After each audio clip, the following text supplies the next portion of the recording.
Hi everyone, welcome back to our channel ഇന്നൂസ് recipe. ഞാൻ ഇന്ന് വന്നിട്ടുള്ളത് മൈക്രോ ഗ്രീൻസ് എങ്ങനെ നമ്മുടെ വീട്ടിൽ റെഡിയാക്കി എടുക്കാം എന്ന് ഷെയർ ചെയ്യാൻ വേണ്ടിയിട്ടാണ്. എന്താണ് ആക്ച്വലി മൈക്രോ ഗ്രീൻസ് എന്ന് പറയുന്നത്, എന്താണ് അതിൻ്റെ ഗുണം എന്നുള്ളത് ആദ്യം നമുക്ക് നോക്കാം. മൈക്രോ ഗ്രീൻസ് എന്ന് പറയുന്നത് നമ്മൾ എന്തെങ്കിലും ഗ്രെയിൻസ്, അതായത് കടല, പയറ്, ഗ്രീൻ പീസ്, ഉലുവ, അതുപോലെ കടുക്, ഇതെല്ലാം നമുക്ക് വെള്ളത്തിൻ്റെ സഹായത്തോടെ മാത്രം അല്ലെങ്കിൽ മണ്ണിൻ്റെ സഹായത്തോടെയും ഉണ്ടാക്കിയെടുക്കാനായിട്ട് സാധിക്കും. ചെടിയുടെ രൂപത്തിലേക്ക് വളർത്തിയെടുക്കുന്നു.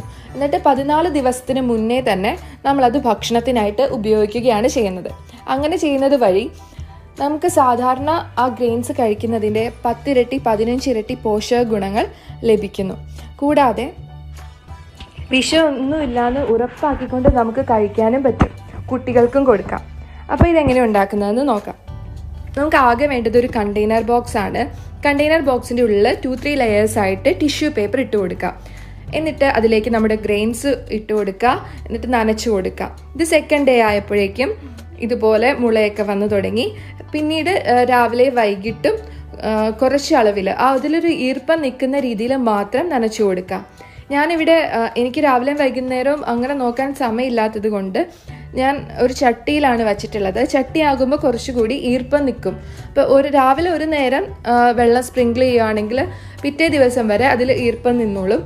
എന്നിട്ട് നിങ്ങൾ സൺലൈറ്റിൻ്റെ ഏതെങ്കിലും ഡയറക്റ്റായിട്ട് സൺലൈറ്റ് അടിക്കാത്ത എന്നാൽ സൺലൈറ്റ് കിട്ടുന്ന ഏതെങ്കിലും കിച്ചൻ്റെ ഒരു ഭാഗത്ത് ഇത് വയ്ക്കുക.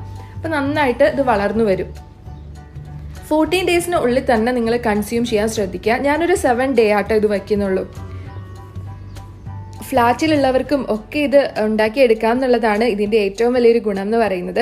കടുകിൻ്റെ ഇല ആയതുകൊണ്ട് ചെറുതായിട്ടാണ്, ചെറിയ ചെറിയ ലീവ്സ് ആണ്. അതുകൊണ്ട് നമുക്ക് തോരൻ വയ്ക്കാനുള്ള അത്രയൊന്നുമില്ല. നമുക്കിത് സലാഡായിട്ട് യൂസ് ചെയ്യാം, അല്ലെങ്കിൽ നമുക്ക് മുട്ട പൊരിക്കുമ്പോൾ ഒക്കെ മുരിങ്ങയിലേക്ക് ഇട്ട് കൊടുക്കുന്നത് പോലെ തന്നെ ഇത് കട്ട് ചെയ്ത് ഇട്ട് കൊടുക്കാം. ഏറ്റവും പോഷക ഗുണം ഇത് പച്ചയ്ക്ക് കഴിക്കുമ്പോൾ തന്നെയാണ്.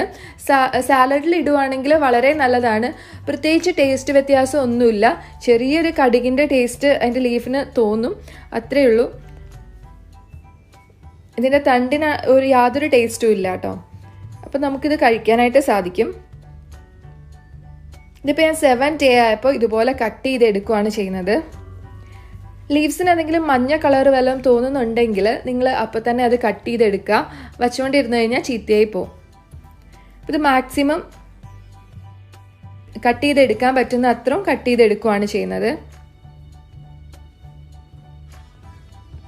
സത്യം പറഞ്ഞാൽ ഈ ഒരു ഇലക്കറി എന്ന് പറയുന്നത് നമുക്ക് കഴുകേണ്ട പോലും ആവശ്യമില്ല. കാരണം നമ്മൾ വീടിൻ്റെ ഉള്ളിൽ അത്രയും നോക്കിയാണ് വളർത്തുന്നത്. എന്നാൽ പുറത്തുനിന്ന് വാങ്ങുന്നതിലാണെങ്കിൽ ഫുള്ള് നമ്മുടെ പെസ്റ്റിസൈഡ് ഒക്കെ അടിച്ചിട്ടുള്ളതായിരിക്കും. നമുക്ക് വിശ്വസിച്ച് കുട്ടികൾക്കൊന്നും കൊടുക്കാൻ പറ്റില്ല. അപ്പോൾ നിങ്ങൾ ഡെയിലി ഇതുപോലെ ഓരോ കണ്ടെയ്നർ എടുത്ത് വ്യത്യസ്ത തരത്തിലുള്ള ഗ്രെയിൻസ് ഒക്കെ ഇതുപോലെ മൈക്രോ ഗ്രീൻസ് ആയിട്ട് വളർത്തിയെടുക്കുകയാണെങ്കിൽ എല്ലാ ദിവസവും വീട്ടിൽ ഇലക്കറികൾ ഉണ്ടാക്കാനായിട്ട് സാധിക്കും. അതാണ് ഇതിൻ്റെ ഏറ്റവും വലിയ ഗുണം. ഫ്ലാറ്റിലുള്ളവർക്ക് വരെ ഇത് ഉണ്ടാക്കിയെടുക്കാനായിട്ട് സാധിക്കുമല്ലോ. മണ്ണിൻ്റെ യാതൊരു ആവശ്യവും ഇല്ല. അപ്പോൾ ഇതിൻ്റെ ബാക്കി ഉണ്ടായിരുന്ന ടിഷ്യൂ പേപ്പർ കളയാം. ടിഷ്യൂ പേപ്പർ ഇല്ല എന്നുണ്ടെങ്കിൽ നമുക്ക് സോഫ്റ്റ് ആയിട്ടുള്ളൊരു കോട്ടണിലും ഉണ്ടാക്കിയെടുക്കാം കേട്ടോ. അപ്പോൾ ഞാനിത് മുട്ട പൊരിച്ചാണ് കഴിക്കാൻ പോകുന്നത്. നിങ്ങൾ എന്തായാലും ഇന്ന് തന്നെ ഒരു കണ്ടെയ്നറിൽ ഗ്രെയിൻസ് ഒക്കെ ഇട്ട് വളർത്തി നോക്കുക. അപ്പോൾ അടുത്തൊരു വീഡിയോയുമായി വീണ്ടും കാണാം. Till then take care, by.